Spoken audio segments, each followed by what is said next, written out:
All right, so we just got down to St. Louis, and then I guess there's a Cardinals-Cub game going on, so there's just people everywhere, which doesn't really help what we're trying to do with her. We're trying to get her to just slowly kind of getting into that busier environment. But we can still work down here, so you kind of just find an empty street, and if nothing else, you can always just work the heel. So when I'm working the heel, it's back and forth.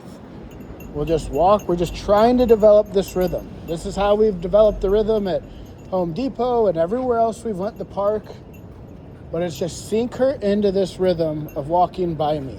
So we walk. Anytime she kind of gets out of this little position right next to me, she goes that way, I turn and go the other way.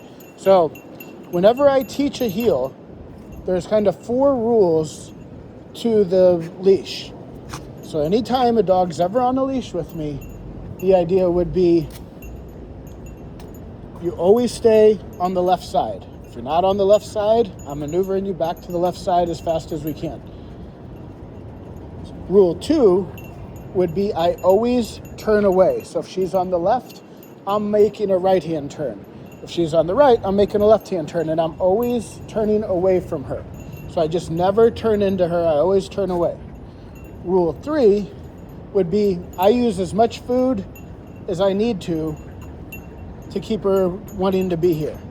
So some dogs, with her, it would be literally just pay as much food as you can to keep her here, and then we would start weaning food off. But when you get to places like this, it's like, give her a reason to be by you. So always on the left side. I always turn away from her. I use as much food as I need to keep her on my left side. And rule 4, the big one, would be I'm always turning away from pressure. So if there's ever pressure on the leash, she goes that way, my back is already towards going away from her when she feels the pressure on the leash.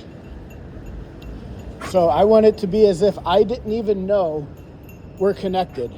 Her inner dialogue should be, I don't think this guy even knows we're connected. He's just always walking his own way. And whenever I teach it with the dog who's not very good on leash, there's no reason to go too far. So if you were going to teach this at the house with Lyra, it would be, maybe you were doing this thing in this exact sequence I'm doing in the driveway. And then we would start working on the street. And then you would start branching out further. Because me and her got a pretty good walk at the park and at Home Depot.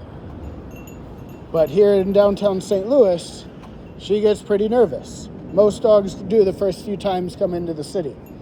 So we just find a street and let's just practice the heel. This is always something you can work on. When we first got to Home Depot, we were just doing this in empty aisles. The exact same thing. We're just walking, get her walking nice. All roads lead back to me. The path of least resistance, most reward should be. So she goes that way, I turn this way. Should be just walking on my left side. This is how I taught Luca to heel. This is how I teach every dog to heel. Some dogs are trickier than others. And when you get a dog who gets really nervous like her, you got to start somewhere. You just got to say, where's my foot in the door? What can I get a few steps? Because if I can get a couple steps, I can get a few more and a few more. And then we would try to start getting into busier places. But right now, the city itself is busy enough. The city has its own buzz to it. There's sirens and there's a lot of cars. There's a lot of people. So we're just trying to get her into this rhythm. It should be as if we're 3-legged race partners, walking our 3-legged race maze, but I got the map of where we're going. So every time she's like, I want to go that way. I'm like, nope, we're going this way. She says, I want to go that way. Nope, we're going this way. And we just keep going back and forth until she sinks into this rhythm. And with her, when you got nerves working against you like her, it can be tricky. But you got to start somewhere. You got to take what you can get. But what wouldn't help us is me just yanking on her and pulling on her and say, you have to stay by me. Then I start becoming the adversary in the whole thing. Then it's her against the world. If anything, it should be me and you against the world, not me being part of the world that you're against. So it's how do we just get me and Luna on the same team, walking like this. If you can get a couple steps, you can keep going.